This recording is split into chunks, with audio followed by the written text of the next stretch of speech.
হারমোনিয়ামের একদিন দিতে হবে ওটা যাই দেন 23 না করে ছাড়বে না বাবা। বাড়ি মারছি উপর দিয়ে, সেও মানে কি সঙ্গীতজ্ঞ কি জানি রে বাবা।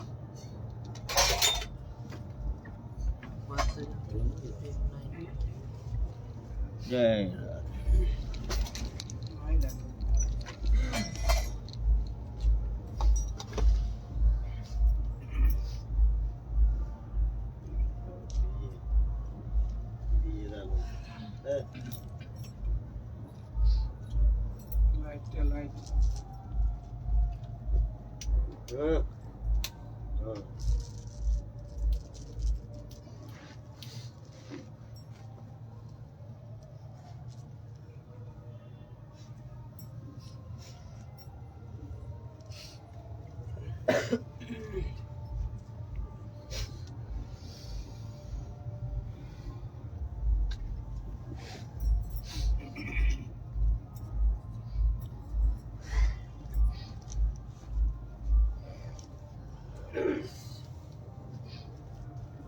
जय जय श्री राधे श्याम निताई गौर हरि बोल।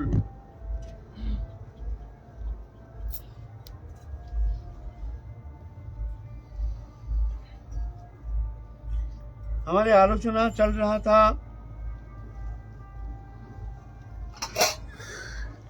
माधुर्य उपासना रस पद्धति जो वृंदावन के अंदर सीमित है। वृंदावन के जो माधुर्य लीला, इस संबंध में किंचित दिग्दर्शन करने का प्रयास कर रहे हैं। खैर ये तो है मन बुद्धि के अगम्य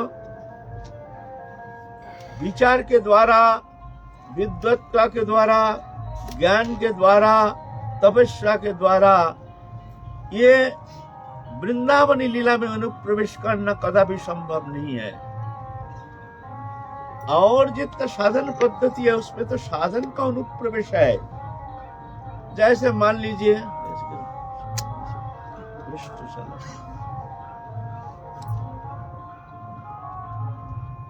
जैसे यौगिक क्रिया, योग साधना, वहां क्रिया प्रधान है, शरीर क्रिया है। जो वो गुरु से वो योग सीखना पड़ता है, वह भावना प्रधान नहीं, भावना का है किंचित मन निवेश का, क्रिया प्रधान है। वह अखंड ब्रह्मचर्य बहुत जरूरी है।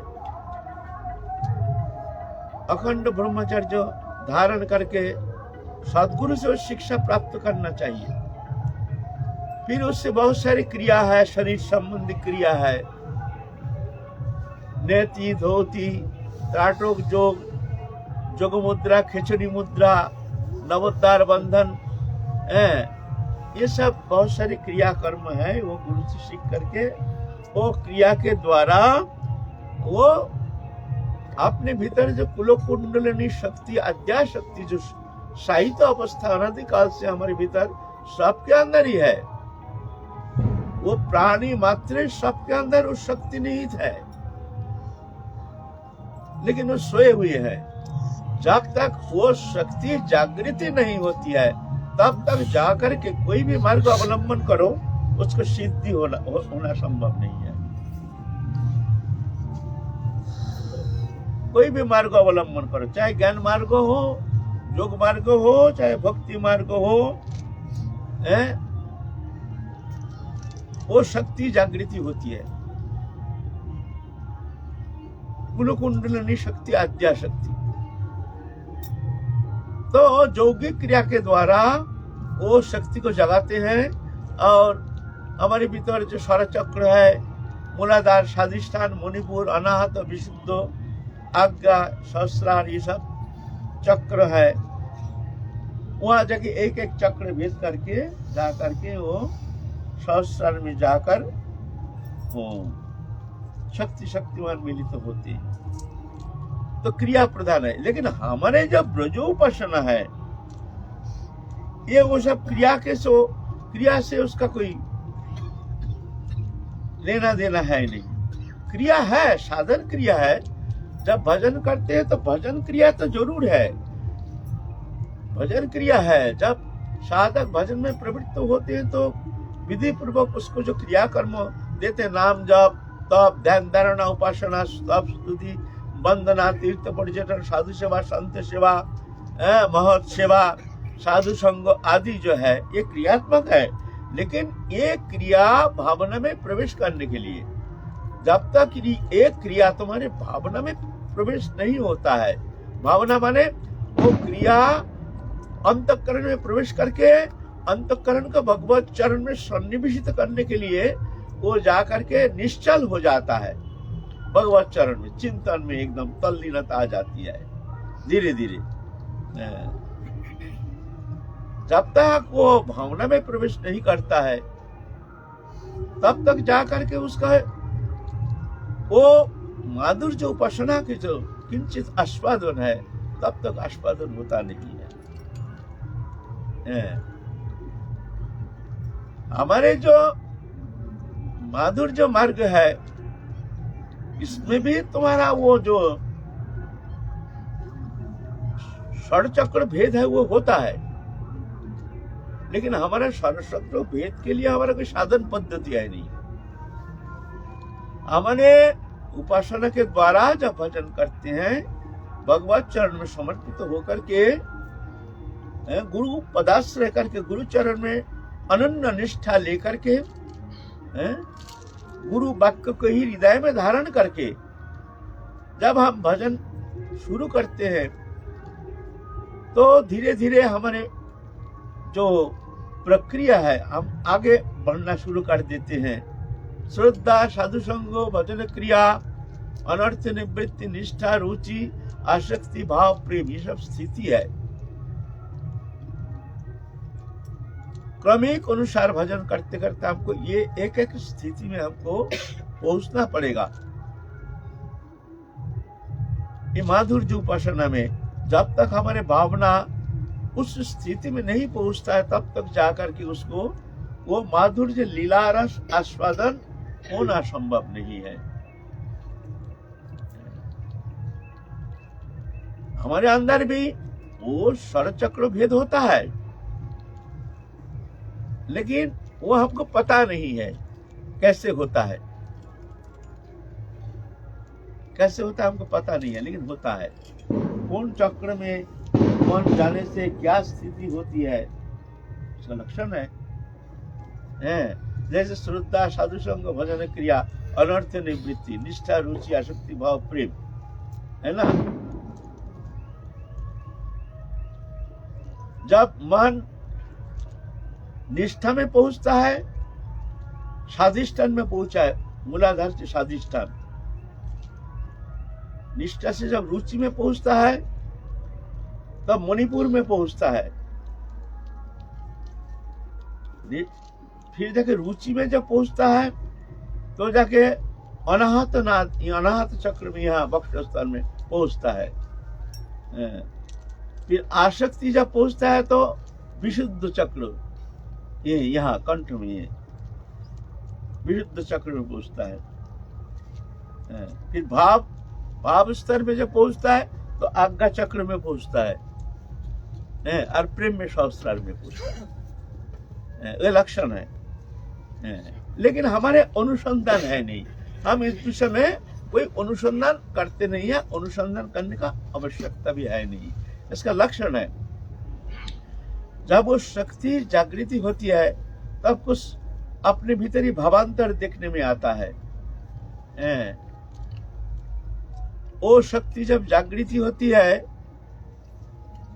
तो जो भाव दशा है ना, अश्रुकंप, पुलक, श्वेत, वैवर्ण, स्तंभ, मूर्छा, प्रलय, ये सब शक्ति जागृति होने से तब जगह ऐसा होता है।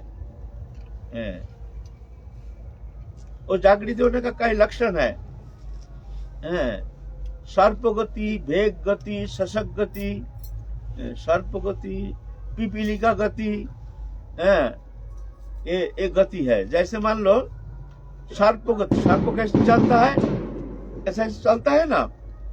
तो जब तुम्हारे अंदर देखना, कभी कोई साधक साधन करते करते अगर वो स्थिति में पहुंचता है तो कभी कभी भजन करते करते उसके अंदर एक शक्ति जैसे उसको हिला देता है, ऐसा करके भीतर में जैसे उसको को ढीला दिया एकदम है। तो सब कोई नहीं, जो साधन में भजन करते करते जो वस्त्र कंप पुलक होता है, जो ऐसे वो देखते हैं, तो उस समय उसके अंदर ऐसे विकार आता है, सर्प गति, तो वो कुलकुंडली शक्ति ही जागृति होती है। भेग गति, भेग है मेढक, ऐसा गति है मेढक।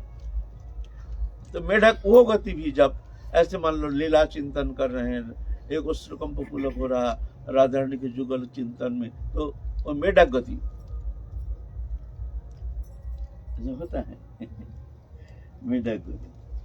फिर शशक गति, शशक गति माने खरगोश, यहाँ जम दिया वहां जम दिया, ऐसे है।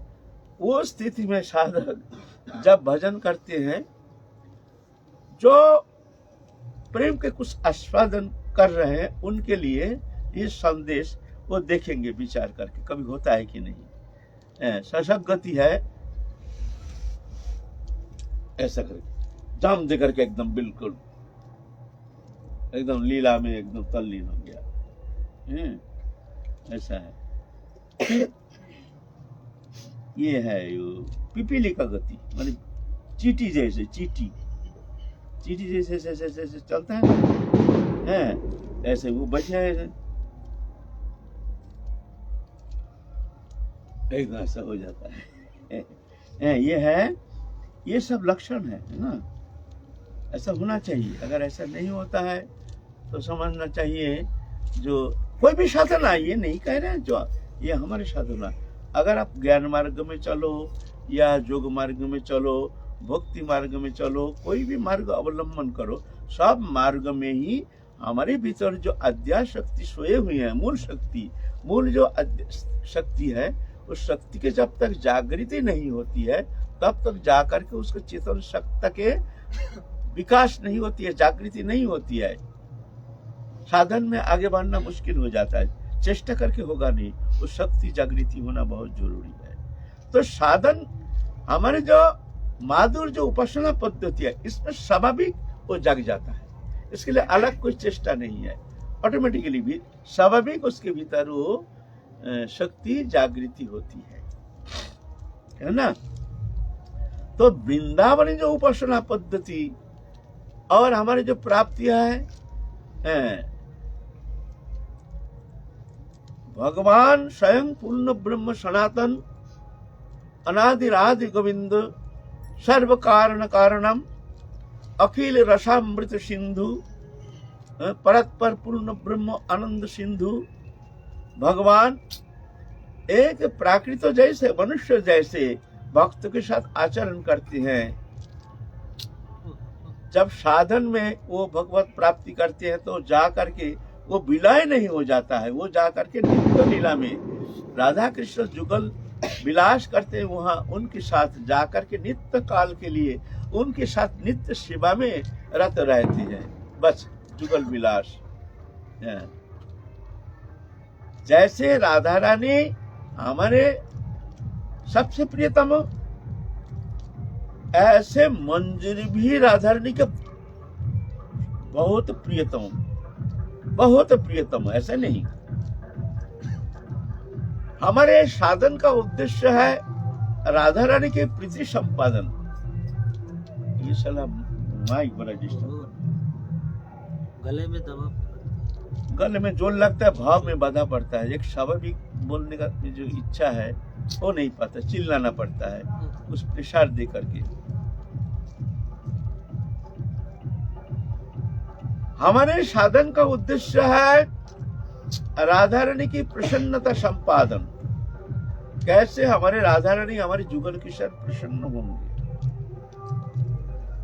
ऐसा ही जुगल किशोर का भी उद्देश्य है हमारे सखी मंजरी को, उसको हम कैसे प्रसन्न करेंगे। ये बड़ा अद्भुत संदेश। जुगल किशोर मंजरी जो है उनको प्रसन्न करने के लिए हर चेष्टा रहती है, इसको हम कैसे प्रसन्न करेंगे, कैसे इसको सुख संपादन करेंगे। हम जैसे राधा रानी को प्रसन्न करके सुखी होते हैं, आनंद अनुभव करते हैं, ऐसा ही राधा रानी मंजरी को सुखी करके स्वयं आनंदित तो हो जाते हैं, आनंद वर्धन करते हैं। ये लीला है हमारी माधुर्य लीला। ये लीला ब्रज छोड़ के और कुत्रा भी और कहीं है नहीं। लीला पद्धति ये ब्रज में ही है। जब भगवान भक्त से घोल में ले जाते हैं, भक्त भगवान को छोड़ के कुछ जानते नहीं, भगवान भी भक्त को छोड़ के कुछ जानते नहीं। हमारे भजन पद्धति में दूसरा पद्धति में जैसे भक्त के भगवान के पीछे पीछे साधक चलते हैं, हमारे माधुर्य लीला उपासना पद्धति में भक्त के पीछे पीछे भगवान चलते हैं। एक अद्भुत संदेश, भगवान चलते हैं भक्त के पीछे पीछे। भक्त इतना प्रिय, भक्त जना प्रिय।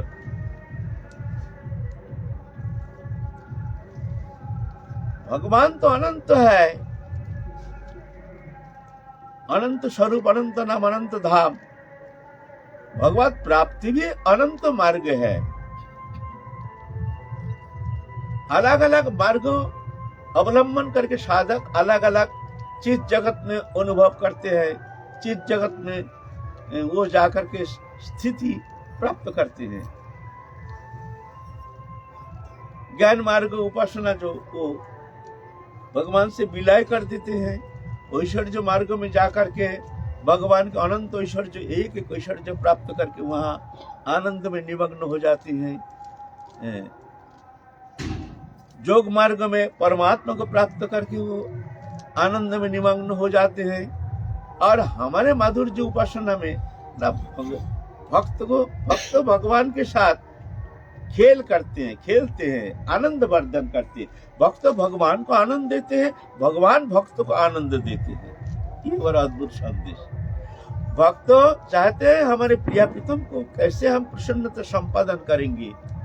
भगवान की चाहते हैं हमारे ये सखा सखी जो इनको हम किस तरह से सुख संपादन करेंगे, उनकी इच्छा रहती है। ये विशेषता हमारे ब्रज उपासना में।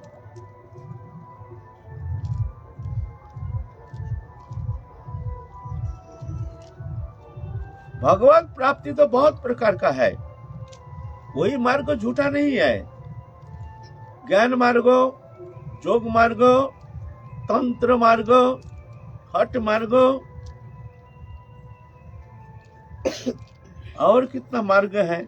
मार्ग माने रास्ता, जिस मार्ग अवलंबन करके तुम भगवत प्राप्ति करोगे।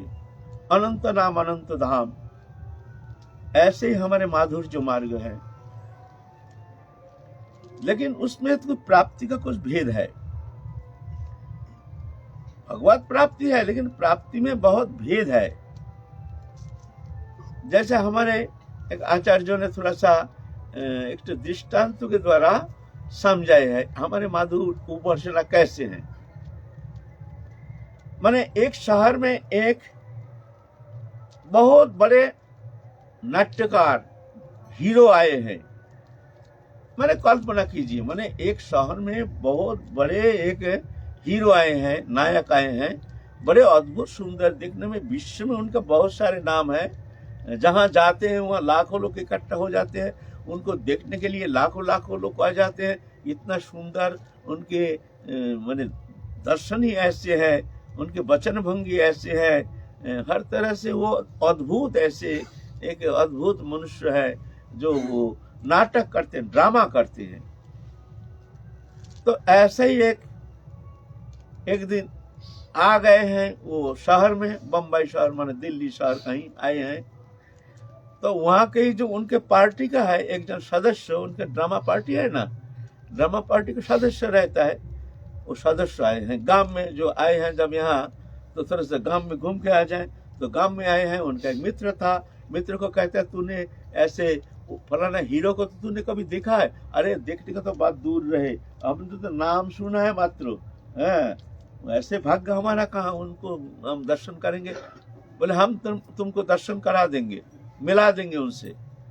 बोले वो कैसे? बोलते हम तुमको गेट पास दे देंगे। वो 5 स्टार में अभी विश्राम कर रहे हैं, वो गेट पास लेने से तुम जा करके उस रूम में तुम उनसे मिल सकते हो। हाँ, ये गेट पास लेकर के, हमारी जो पास है वो पास लेकर के तुम जाने से उनसे तुम मिल सकते हो। बड़ा खुशी से वो चले गए 5 स्टार होटल में। हीरो उस समय सो रहे हैं, तो गेट पास लेकर के वो गए भीतर, दरवाजा छोड़ दिए हैं। भीतर जाके क्या देखते हैं? हीरो सो रहे हैं, नायक सो रहे हैं। बड़े अद्भुत दिखने में, अद्भुत सुंदर। मनुष्य लोक में इतना सुंदर मनुष्य होता नहीं है। देख करके तो वो तो एकदम गदगद हो गया। अरे बाबा, इतना सुंदर मनुष्य है, इतने सुंदर उसके नेत्र, उनके श्रीमुख, उनके शरीर, उनके गठन प्रणाली, उनके केश, क्या कहे, सब एक से एक जैसे अद्भुत, जो कभी जीवन में कोई देखा ही नहीं। ओ जा करके अपने मित्र से मिला, बोले भाई तूने हमको धन्य कर दिया, आज तूने भाई हमारे जीवन का जो एक इतना अभिलाषा थी, जो हम ऐसे हीरो को दर्शन करेंगे, आज तूने हमको धन्य कर दिया। बोले क्या देखा तुमने? बोले हमने देखा तो वो सो रहे थे।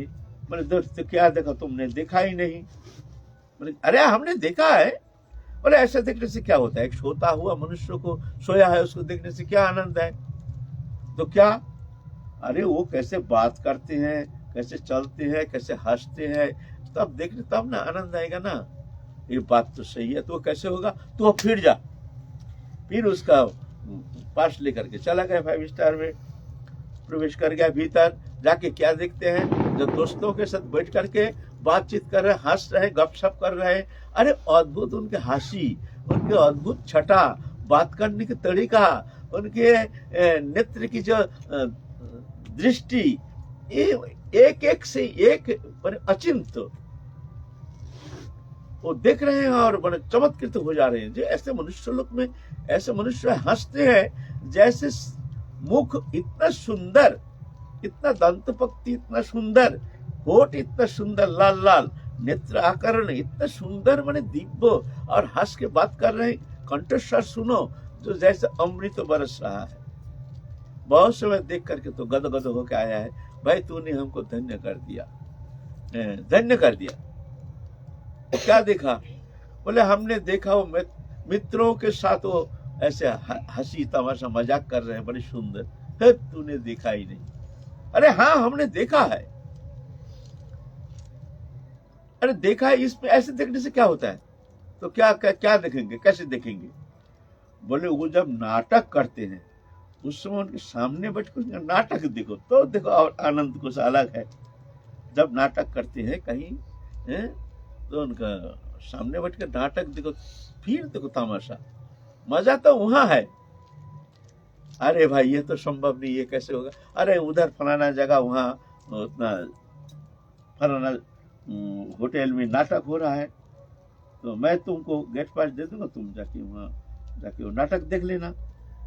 ये बात तो अच्छी बात है। तो गेट पास लेकर के गए हैं उनको।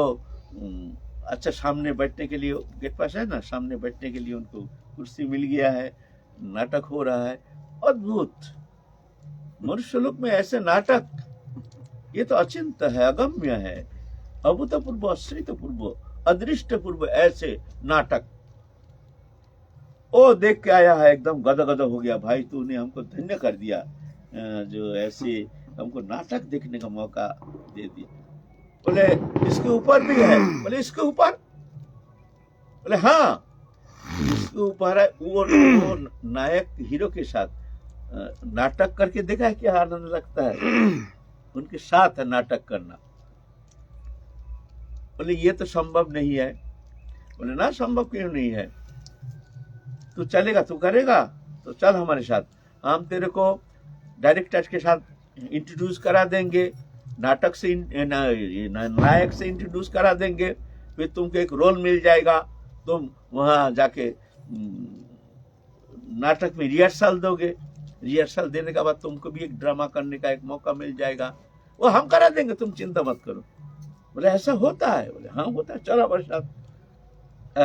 तो वो जाके फिर वहीं भी ड्रामा पार्टी में वो भी एक पार्ट ले लिया, और नाटक नायक के साथ उठते हैं बैठते हैं, नाटक करते हैं, रिहर्सल देते हैं, कैसे कैसे कौन सा नाटक कैसे होगा, नाटक का रिहर्सल देते हैं। रिहर्सल दे करके जब मंचस्थ करते हैं तो जाकर के उसको भी एक पार्ट मिल गया। ऐसे ही भगवान है, भगवान सोया हुआ है, माने जो ब्रह्मज्ञानी हो क्या देखते, एक भगवान का आनंदमय सत्ता मात्र, है ना। फिर वो भगवान की और रूप है, ऐश्वर्यमय उपासना में भगवान के एक अलग स्वरूप है, वहां आनंद लेते हैं। और वृंदावन में वो भगवान नाटक करते हैं, वो भगवान नाटक करते हैं और भक्त लोग को नाटक दर्शन करते हैं। फिर ये जो मंजरी स्वरूप है या और जो दास्य सुख वात्सल्य मधुर उपासना पद्धति है, यह है भगवान के साथ एक नाटक करना। दिव्य लोक में नित्य काल के लिए भगवान के साथ नाटक करते हैं।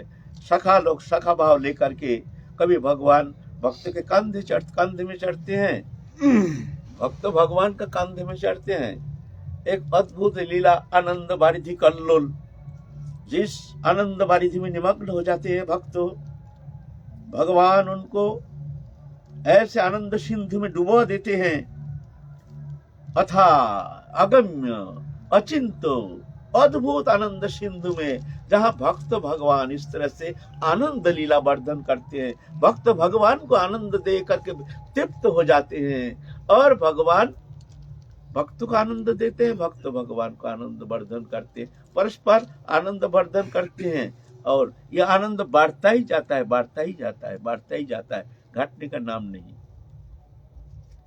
माता कृष्ण को बालक समझ करके तारण करते हैं, भर्षण करते हैं, ये करते हैं, वत्सल्य भाव माधुर्य भाव उपासना में भगवान जैसे अपने कांता, अपने प्रियतम जैसे प्रियतम को जिस तरह से आस्वादन करते हैं, आनंद देते हैं, ऐसा ही भगवान भी ऐसे ही जो माधुर्य उपासना पद्धति अवलंबन करके जो भगवान को उपासना करते हैं, भगवान भी उनको उसी तरह से उनको ऐसे ही तृप्त करते हैं, उनको ऐसे आनंद वर्धन करते हैं। ये अद्भुत लीला, ये वृंदावनी लीला है। यहाँ भगवान सबसे प्रियतम, सबसे निकटतम, ऐसे एक अद्भुत भक्त भगवान का मिलन, जो ये अन्य उपासना पद्धति में ऐसे भगवान को प्राप्त करना और ऐसे आनंद सिंधु में निमग्न हो जाना, ऐसे अचिंत आनंद सिंधु में वो संतरण करना, और कोई उपासना पद्धति में ऐसा संभव नहीं है। मनोभ्रमण करके राधा कृष्ण जुगल आ रहे हैं, दिव्य झांकी, अद्भुत झांकी, राधा कृष्ण दोनों जुगल, एक रसराज एक महाभाव। रसराज पूर्ण ब्रह्म सनातन अखिल आनंद अखिल रसामृत सिंधु श्री कृष्ण, रसमयी अखिल आनंदमयी महाभावमयी राधा रानी आ रहे हैं। साथ में है ललिता विशाखा चित्रा, इंदुलेखा चंपकलता रंग देवी, अंतरंगा जो सखियां है, सखियां को लेकर के वन भ्रमण करके आ रहे हैं निकुंज भवन में। निकुंज भवन में आकर के मणिमय सिंहासन में दोनों विराजमान है। ये उपासना कैसे है? वहां तो भगवान का भूख प्यास निद्रा जागरण ये जो भी है ना, देखने में प्राकृत, क्योंकि भगवान का कब भगवान सो जाते हैं? क्या भगवान का भूख लगता है? क्या भगवान का प्यास लगता है? क्या भगवान एक प्राकृतिक मनुष्य है? भगवान का सुख दुख है भगवान का? ये तो भगवान में ऐसा है नहीं। लेकिन ना, ये सब लीला उपकरण, एक एक उपकरण ये आनंद की एक धारा आ करके इस तरह से बहा देते हैं भक्त को, वो आनंद सिंधु में डुबो देते हैं। कैसे? मान लीजिए अब जुगल किशोर आए हैं, रत्न सिंहासन में दोनों बैठे हैं ना, सब सखी हैं वहां, सेवा कर रहे हैं, कुछ आनंद ले रहे हैं, देख रहे हैं।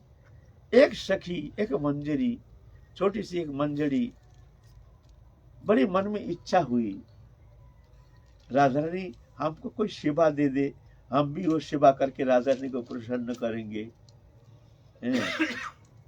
मैंने मन में तीव्र इच्छा, हमको राधा रानी, वो तो भीड़ लगा है ना, सब आए हैं, सब सखिया है, सब परिवेष्टित है, ये वहां तो मर्यादा प्रधान है ना, ऐसा नहीं है हमारे जैसे मर्यादा पूर्ण है नहीं, धक्का मार के किसी को जाकर के हम जाके सेवा कर रहे हैं, कोई सेवा कर रहे हैं, तू हट यहाँ से, जैसे हम ही बड़ी सेवक हैं, ऐसे दिखावा होता है ना हमारे यहाँ। कोई अगर दुखी हो जाता है, जी हमने सेवा कर रहे थे, हमको धक्का मार के ये बड़ा सेवक बन रहा है, तो ये उसका दोष दृष्टि, ये उसको देखता है हीन भावना से, वो देखता है इसकी हीन भावना से, आपस में ऐसे नहीं। लेकिन वहां ऐसा नहीं है, वहां मर्यादा। अब सखी के जो ये मन में भावना, जब हम कैसे राधा रानी को सुखी करेंगे, कौन सेवा के द्वारा, नेत्र जैसे थोड़ा आंसू में भर गया, अंतकरण ऐसे गदगद हो गया, जुगल किशोर के वो मिलन, उनके अद्भुत रसामृत सिंधु मुखार बिंदु देख करके हृदय गदगद हो गया। आहा, हमको अगर थोड़ा सा मौका मिलता, प्रकृति, तुरंत प्रकृति, प्यास लग गया, जैसे बहुत दिन पानी पिए नहीं, जोगमाया कृत। नहीं तो देखो, जब प्यास नहीं है उस समय अगर पानी दिया जाए तो पानी पीने में आनंद थोड़ी है। खूब जब प्यास लगता है उस समय पानी पीने कैसे आनंद आता है, बताओ, है ना। राधा रानी का प्यास लग गया, खूब प्यास, माने जैसे बहुत दिन पानी पिए नहीं, और पानी बिना जैसे अभी बहुत कष्ट हो रहा है। अब वो मंजरी का तरफ ऐसे देखे, बड़े हंसी मुख से उनके दृष्टि निक्षेप किए, और वो ऐसे है ना, वो भाव से ही समझ जाते, भीतर में ही एक तरंग आ जाता है, जो राधा रानी क्या चाहती है, एक शब्द से नहीं, भाव से, दृष्टि मात्र से वो मंजरी उस जान जाती है कि राधा रानी की क्या इच्छा है, मन की इच्छा क्या, उनकी तमन्ना है। मंजरी को सुख देने के लिए प्यास आ गई है, प्यास लग गई है, अपने लिए नहीं, मंजरी को सुखी करना है। मंजरी समझ गई तुरंत, सोने की गिलास में शीतल पानियों, अति सुंदर शीतल पानियों ला करके अपने हाथ से राधा रानी को पिला रही है। राधा रानी भी जैसे अनंत काल के प्यास बुझा रहे हैं, कुछ नहीं, वो अपने जो प्रिय, जो अपने मंजरी है, उनको सुखी करने के लिए, उनके सुख से सुखी वो अपने अनुभव कर रहे हैं। मंजरी सुखी हो रहे हैं, जैसे राधा रानी तृप्त हो रहे हैं, ऐसे जैसे वो मंजरी और शतगुना तृप्ति हो रही है। पानी पी करके राधा रानी एकदम तृप्त, जैसे शीतल हो गया, और वो शीतलता शतगुण जा करके मंजरी को तृप्त विधान कर रही है। ऐसे है, ऐसा है वहां की लीला। सब उपकरण, सब आनंद वर्धन के लिए, आनंद लीला उपकरण है सब। एकदम एक सखी वो मंजरी चिंता कर रही है, भाई हमारे लिए तो राधा रानी कोई सेवा तो विधान किए नहीं, मैं से क्या सब करूं, मैं क्या राधा रानी को थोड़ा सुखी कर नहीं सकती हूँ। वहां जाकर जोर करके तो सेवा नहीं, ऐसा नहीं। सेवा क्या होती है? सेवा होता है प्रियजन जो है उनकी प्रसन्नता संपादन। सेवा माने क्रिया नहीं। हमारे यहाँ क्या होता है, हमारे बहुमलोक में क्या होता है, हमारी सेवा क्या होता है, गुरुदेव सोए हैं उसका जोर करके पाम दबा रहे हैं, अरे भाई जा भाई अब आप विश्राम कर ना, हाँ गुरुदेव थोड़ा सा गुरुदेव माने हमारे सुख उनके सुख से कोई लेना देना नहीं है। ये है पंखा कर रहे हैं, हमको नहीं चाहिए हवा नहीं चाहिए ना, पंखा कर रहे हैं। तो यहाँ जो हमारे सुख संपादन गुरुदेव को शुगर हुआ है मिठाई ला करके, बाबा हाँ थोड़ा सा अरे भाई हमारे बाबा कुछ नहीं होगा थोड़ा सा खा लीजिए। अरे वो मिठाई खाने से शुगर बढ़ जाएगा, खुश होगा ना, अपना सुख से सुखी। यहाँ इष्ट के सुख संपादन के लिए कोई स्थान नहीं हुआ, अपना सुख से सुखी। यह है हमारे यहाँ के सेवा। वास्तव में इसको सेवा नहीं कहते। कोई कहते हैं हम गुरु सान्निध्य में नहीं रहते हैं, गुरु सान्निध्य में नहीं रहते हो तो इसलिए हम बहुत दुखी है, क्यों हम गुरु का कोई सेवा नहीं कर पाते हैं। तो तुम सेवा माने क्या समझते हो? गुरु के पास रहो, भीड़ भड़क में आपस में लड़ाई करो, झगड़ा करो, गुरु का पाम दबाव जोर करके, गुरु नहीं चाहते फिर भी उनके सामने जाकर के बजर बजर बजर बजर गुरु भजन करेंगे, उनके सामने जाकर के बजर बजर बजर बजर कर रहे हैं, नाना प्रकार प्रश्न, दुनिया भर के प्रश्न का। ऐसा सेवा थोड़ी होती है। सेवा ऐसे नहीं। सेवा माने इष्ट के प्रसन्नता। हमारे इष्ट कैसे प्रसन्न हो, उनको खुशी करना है। खुशी करने के लिए हमको क्या करना चाहिए? अगर हमारे द्वारा हमारे इष्ट प्रसन्न होते हैं तो वो जाके हमारी सेवा की सार्थकता। लेकिन यहाँ ऐसा नहीं। यहाँ तो हमको कैसे सुख मिले, बस उसी से हमारा मतलब है। सेवा माने हमारे सुख, है ना। एक बार गुरुदेव सोए हैं दोपहर के समय, दो मूर्ख शिष्य, दोनों गंवार, अब दोनों आपस में झगड़ा। ये उसको देखने में, उसको उससे झगड़ा होता है, वो उसको देखने में बड़ा नाराज हो जाता है। तो गुरुदेव दोपहर के समय सोए हैं, ऐसा करके पाँव लंबा करके एक शिष्य आके कहते हैं, बाबा मैं थोड़ा आपके चरण दबाऊं, हैं बाबा। गुरुदेव देखते हैं, अरे इसका मन है, इच्छा तो नहीं है, अच्छा दबा भाई दबा, क्या करेंगे अब, इसके सुख के लिए एक दबा रहे हैं। गुरुदेव के विश्राम थोड़ी होता है। और वो शिष्य देखते हैं आंख लाल हो गया, वो दबा रहा है, हमारे कोई अधिकार नहीं है, हम गुरु के शिष्य नहीं है, हमारा कोई सेवा नहीं है, हम दबा नहीं सकते हैं। मन मन में तो फोर्स फोर्स कर रहा है। वो जाके गुरुदेव मैं थोड़ा दबाऊं, अच्छा ले तू ये पा दबा। दोनों दबा रहे हैं, दोनों इधर उसको देखता है, उसको इसका देखता है। इतने में गुरु क्या किया है, ये दाहिना जंघा के ऊपर बाम पांव उठा दिया है। दर्द हो गया, बहुत समय हो गया ना। ये कहता है भाई तुम्हारे पांव हमारे पांव के ऊपर क्यों आया? वो पांव तुम्हारा, ये पांव हमारा, तुम्हारे पांव हमारे पांव के ऊपर क्यों आया? बोलकर पांव के ऊपर एक दुख मार दिया। वो तुम्हारा पांव, ये हमारा पांव। गुरु गुरु गुरु गुरु गुरु बाप रे बाप रे, गुरु करके गुरु तो मामला पकड़ दिया। दुष्ट कहीं जाए यहाँ से, यहाँ सेवा करने आया है। और इधर तो फिर सो रहे हैं। आप ये बहुत समय देख रहे हैं, बोले हमारे मौका आने से हम भी तुमको दिखाएंगे, मजा चखाएंगे। अब क्या हुआ, गुरुदेव ये पाम को, बायां पाम को दाहिना पाम के ऊपर ऐसा उठा दिया। तुम्हारा पाम अब हमारे पाम के ऊपर क्यों आया? एक डंडा लेकर के पाम के ऊपर। गुरुदेव तो चील के बापड़े मारे करके, ये मूर्ख के गुरु सेवा, है ना। ऐसा होता है ना। एक जन गया है, गुरुदेव ठंडी मौसम में गए हैं किसी भक्त के वहाँ। तो भक्त क्या गर्म पानी लाए हैं, गर्म कंबल ओढ़ दिए हैं, ऐसा करके सब गर्म व्यवस्था के लिए चूल्हा गर्म लेकर के सामने रखे हैं। ठीक है। तो और एक पड़ोसी वो भी देखा जो गुरुदेव इस तरह से गुरु सेवा करना चाहिए। ठीक है। उनके घर में गुरुदेव आए हैं गर्मी मौसम में, वो तो जानता नहीं है, देखा है कैसे सेवा करते हैं। उन्हें चापटा में अग्नि लेकर के धर दिया, गर्म पानी ले आया, कंबल ओढ़ दिया। तो ऐसे होता है मूर्ख की सेवा। सेवा माने इष्ट के प्रसन्नता। इष्ट कैसे प्रसन्न हो, तदनुसार ही सेवा। दूर में रह करके भी एक परम गुरु भक्त हो सकते हैं। दूर में रह करके भी आप राधा रानी के परम प्रिय भक्त बन सकते हैं। इसके लिए मन में ये भ्रम नहीं रखिए जो हमको वहीं जाना है, वहीं पर हमारा भजन होगा। भजन तो हृदय में होनी चाहिए। हृदय, आप जहां रहते हैं आपके भीतर ठाकुर जी विराजमान है।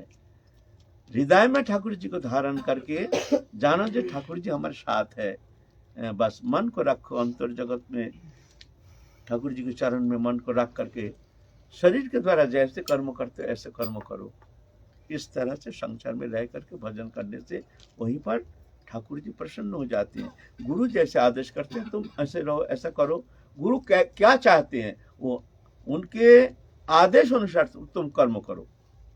हैं, बाहर रह करके भी तुम एक परम गुरु भक्त बन सकते हो, और सामने रह करके भी तुम गुरु के बहुत ही अनादर के पात्र हो जाते हो। सामने रह करके, सामने रहने से गुरु भक्त नहीं होता है, वो गुरु का अनादर का पात्र बन जाता है। हैं? वो दो जिज्ञासा है आज्ञा। दो प्रश्न है, बोलो। जैसे बाबा गुरु प्रसन्नता के लिए या गुरु जी की एकांत भजन के लिए कोई अनुगत शिष्य अगर दुनिया से या भीड़ भाड़ से या अपने गुरु भाई गुरु बहनन से थोड़ा बहुत रूढ़ हो जाते या कठिन हो जाते हैं, तो ये ठीक है ना ठीक नहीं है?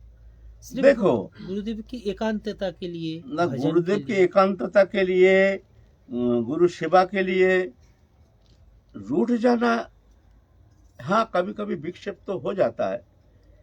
जो एकनिष्ठ सेवक है उनके मन में कभी कभी तो विक्षेप हो जाता है, लेकिन मन में विक्षेप नहीं होना चाहिए।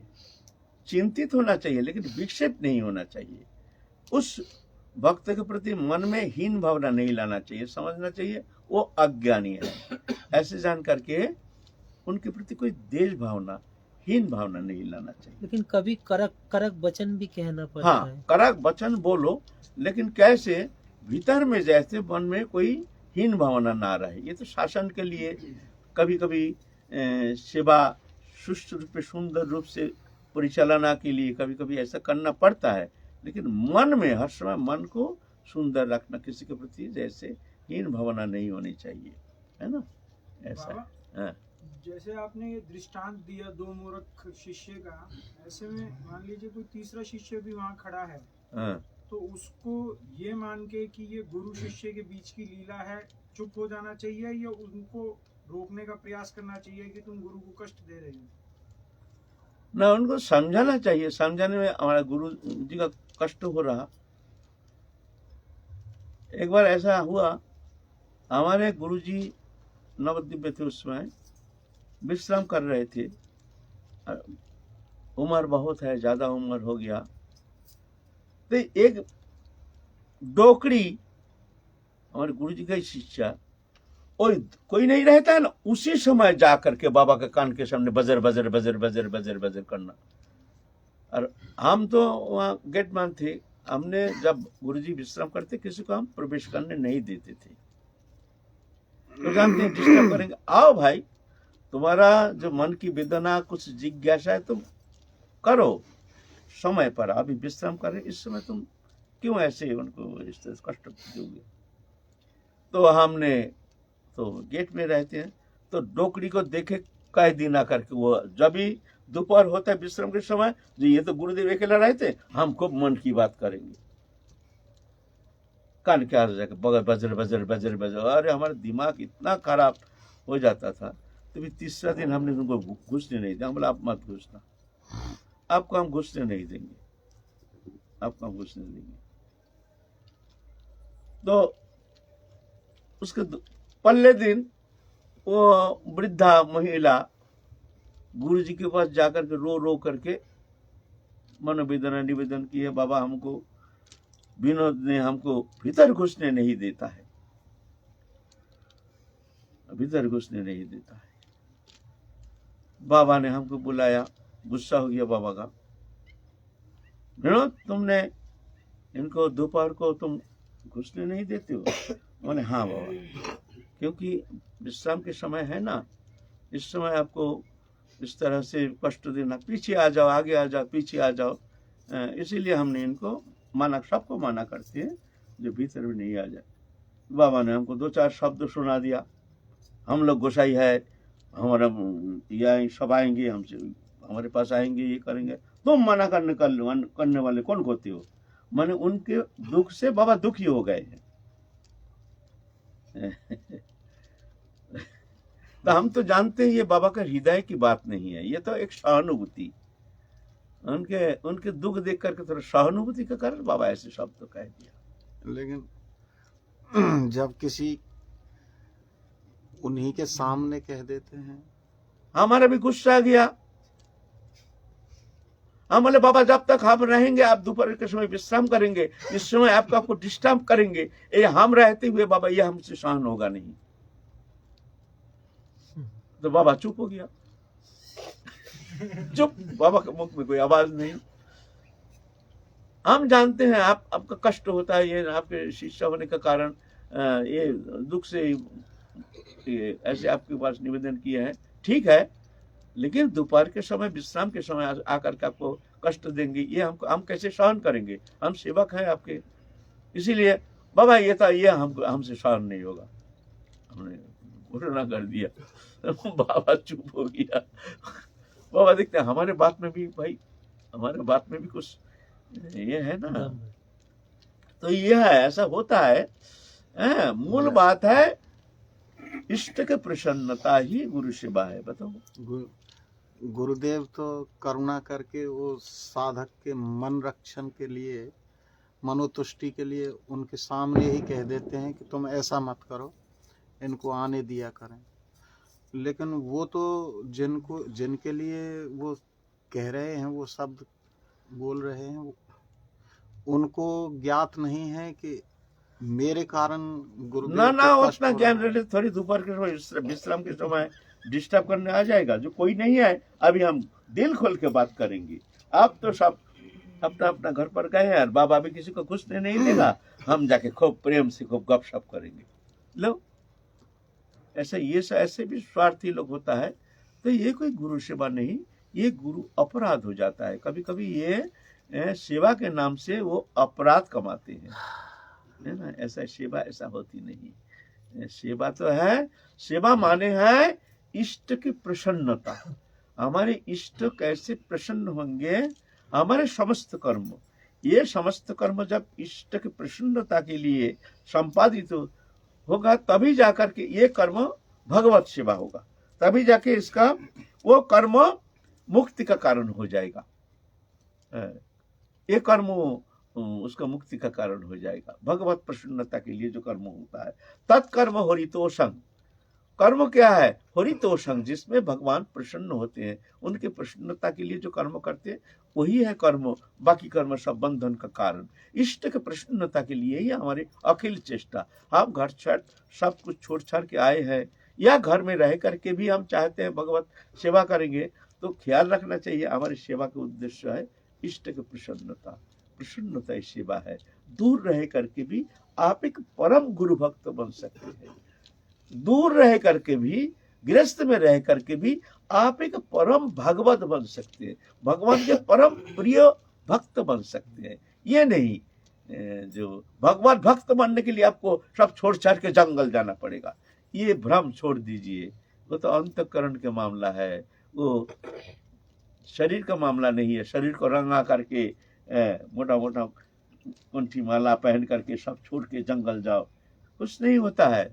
इसीलिए मूल बात है सेवा माने इष्ट की प्रसन्नता।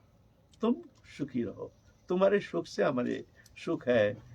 बस हमारी सेवा से अगर तुम प्रसन्न नहीं, तो हमारी ये सेवा, हमको जरूरत नहीं ऐसे सेवा करने का। बोलिए, वो कैसे पता लगेगा कि इष्ट प्रसन्न हो रहे हैं? कभी कभी उनसे प्रश्न भी किया जा सकता है।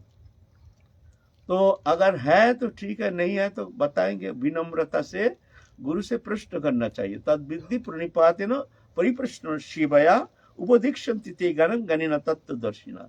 जाके बाबा हमको तो सेवा संबंध में कोई ज्ञान नहीं है, हमको पता नहीं है, आप कैसे सेवा से आप प्रसन्न हो जाएंगे।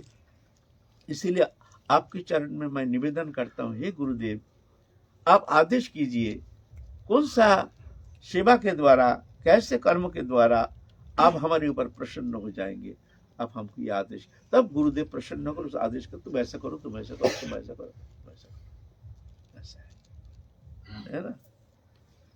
अच्छा तो फिर चले फिर बाबा ये अभी मतलब ऐसे दिखाई देता है, मान लीजिए कोई प्राचीन गुरु भाई कोई छोटी मोटी सेवा में सुचारू रूप से कर नहीं पा रहा है, इसका मतलब ये तो नहीं उनका अमर्यादा करके मैं उनको ओवरटेक करके ये सेवा कर लिए, क्या ठीक है, सुमीचीन है ये? ना ना, ओवरटेक चलेगा नहीं, ओवरटेक का यहाँ कोई कानाकुरी दाम नहीं है। हम दिखाए ओवरटेक करके उसका अकल्याण हो गया, कैसे बाबा? हम बहुत देखा है ऐसे ओवरटेक किया, जब हम कर रहे हैं देखो क्या वो करेगा, प्रतिस्पर्धा हम नहीं कर सकते हैं। हम भी जा करके उसको प्रतिस्पर्धा करके हम सेवा करना शुरू कर दिए हैं, तो उसमें कभी कभी अनर्थ हो जाता है, हमने ऐसा बहुत देखा। अगर मान लो तुम सेवा करते हो, तुम्हारी सेवा गुरुदेव स्वीकार कर रहे हैं, तब ना तुम कर रहे हो। अगर गुरुदेव की प्रसन्नता नहीं तो गुरुदेव कह देंगे भाई तुम जाओ, फिर तुम अपना सेवा करो, फलाना ये सेवा करेंगे, है ना। इस तरह से सेवा करना, और तुम सेवा कर रहे हो, अब एक जन देखते हैं भाई वो तो सेवा कर रहे हैं, हम क्यों नहीं करेंगे, हम गुरु के शिष्य नहीं है क्या, हम गुरु के प्रिय पात्र नहीं, वो बड़ा गुरु सेवक बन गया है, हम गुरु का कोई नहीं है, हम गुरु सेवक नहीं बन सकते। ऐसे स्पर्धा ऐसे नहीं, वहाँ यहाँ भक्ति जगत में भक्ति मार्ग में इसका कोई काना कोई स्थान नहीं है। तुम दूसरे सेवा करो, घर मार्जन करो और सब सन्मार्जन करो, झाड़ू लगाओ, बहारू लगाओ, नाला साफ करो, झूठा पत्ता फेंको, कितना सेवा है ना। ऐसा थोड़ी है जो वो गुरुदेव का खिला रहे हैं हम भी खिलाएंगे, ऐसा नहीं। जय जय श्री राधे। बोलिए सतगुरुदेव भगवान की जय।